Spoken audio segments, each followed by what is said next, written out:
I got so much motherfucking design on right now. Break it down, bring it back, make it clap. I got 3 old thoughts. Assalamualaikum warahmatullahi wabarakatuh. Perkenalkan, saya Nurlingga Ibrahim dengan NIM 222020388620817 dari kelas PAI 2D. Pada kesempatan kali ini saya akan menjelaskan tentang desain program tahunan dan desain program semesteran pada bagian konsep dasar program tahunan dengan dosen pengampu Bapak Dr. Usman SAG MAG. Berbicara mengenai pembelajaran, pastinya yang terlintas di pikiran kita adalah kegiatan yang dilakukan oleh peserta didik dengan pendidik, yakni kegiatan belajar dan mengajar. Kegiatan pengajaran terhadap peserta didik dilakukan secara sadar dan terencana, karena sebelum pembelajaran dimulai, terlebih dahulu telah disusun perencanaan untuk mencapai tujuan dalam pembelajaran. Nah, perencanaan memiliki salah satu fungsi, yakni memandu dan mengarahkan seorang guru dalam melaksanakan tugasnya sebagai pendidik. Oleh karena itu, seorang guru tidak hanya lantas menyampaikan materi yang ada, tetapi juga harus menyiapkan hal-hal yang diperlukan, seperti menyiapkan atau mendesain program tahunan, program semester, dan kalender akademik. Nah, sebagai calon guru yang baik, sudah seharusnya kita mengetahui hal-hal tersebut, agar nantinya proses pembelajaran di dalam kelas berjalan secara efektif dan efisien.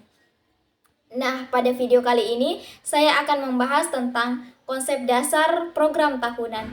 Namun, sebelum itu, ada baiknya ketika kita membahas terlebih dahulu tentang program tahunan dan program semester. Apa sih yang dimaksud dengan program tahunan? Program tahunan merupakan program umum setiap mata pelajaran yang dibuat setiap awal tahun ajaran. Program tahunan merupakan pedoman untuk mengembangkan program semester, mingguan, dan program harian. Program tahunan atau biasa dikenal dengan istilah PROTA, program tahunan, merupakan suatu rencana yang dibuat oleh guru kelas atau guru mata pelajaran yang telah menyusun alokasi waktu dalam setahun yang tersedia untuk kompetensi dasar agar tujuan pembelajaran yakni kompetensi inti dan kompetensi dasar yang telah ditetapkan dapat tercapai dengan baik. Jadi, dapat disimpulkan bahwa program tahunan atau PROTA merupakan aspek yang sangat penting dalam perencanaan pembelajaran, sehingga guru harus mempersiapkan PROTA sebelum tahun pelajaran dimulai. Setelah mengetahui tentang pengertian dari program tahunan, selanjutnya kita akan membahas tentang apa sih yang dimaksud dengan program semesteran. Program semesteran adalah program yang berisikan garis-garis besar mengenai hal-hal yang harus dicapai dalam satu semester. Jika program tahunan yang telah dijelaskan sebelumnya untuk menentukan jumlah jam yang diperlukan dalam mencapai kompetensi dasar, maka program semester diarahkan untuk menjawab minggu keberapa atau kapan pembelajaran akan dimulai untuk mencapai kompetensi dasar. Nah, isi dalam program semesteran ini mencakup tentang bulan, pokok bahasan, waktu, dan keterangan yang berisikan tanggal pelaksanaannya. Nah, program semesteran ini merupakan penjabaran dari program tahunan, karena program semesteran ini tidak dapat disusun jika program tahunan saja belum disusun. Kemudian dalam satu semester, guru melaksanakan kegiatan yang harus dilakukan dalam satu semester, seperti tatap muka, praktikum, kerja lapangan, meet, ujian akhir, dan berbagai kegiatan yang diberi penilaian keberhasilan dalam mencapai kompetensi dasar dan kompetensi inti. Selanjutnya kita akan membahas tentang konsep dasar program tahunan. Nah, program tahunan perlu dipersiapkan oleh guru sebelum tahun ajaran, karena merupakan pengembangan program-program berikutnya. Adapun 4 sumber yang dapat dijadikan sebagai bahan pengembangan program tahunan. Yang pertama, daftar kompetensi dasar yang dikembangkan dalam buku garis-garis besar program pengajaran atau GBPP, setiap mata pelajaran yang akan dikembangkan. Kemudian yang kedua adalah skope dan sekuensi setiap kompetensi. Nah, untuk mencapai tujuan pembelajaran diperlukan materi pembelajaran.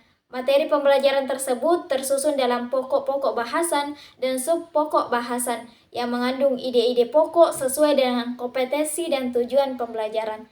Pengertian dari skope sendiri adalah ruang lingkup atau batasan keluasan setiap pokok bahasan, sedangkan sekuensi adalah urutan logis dan setiap pokok sub bahasan. Kemudian yang ketiga adalah penyusunan kalender pendidikan selama 1 tahun. Sebelum penyusunan program semesteran dan program tahunan, seorang guru terlebih dahulu harus mengetahui tentang kalender akademik sebagai acuan untuk menyusun program. Hal tersebut seperti pertama, permulaan tahun ajaran pada setiap tahun pendidikan. Kedua, minggu efektif belajar, jumlah minggu untuk setiap tahun pembelajaran. Kemudian yang ketiga, waktu pembelajaran efektif atau waktu jam pembelajaran setiap minggu. Kemudian yang terakhir adalah waktu libur. Kemudian adapun yang keempat yang dapat dijadikan sebagai sumber pengembangan program tahunan, yakni pelajaran yang mengacu pada efisiensi, efektivitas, dan hak-hak peserta didik, termasuk hari libur dan lain sebagainya. Itulah tadi materi yang sempat saya sampaikan tentang desain program tahunan, desain program semesteran, dan konsep dasar program tahunan. Semoga dengan apa yang saya sampaikan tadi dapat menambah wawasan dan pengetahuan teman-teman sekalian dalam mengetahui program-program dalam pembelajaran. Mungkin cukup sekian yang sempat saya sampaikan, lebih dan kurangnya mohon dimaafkan. Wassalamualaikum warahmatullahi wabarakatuh.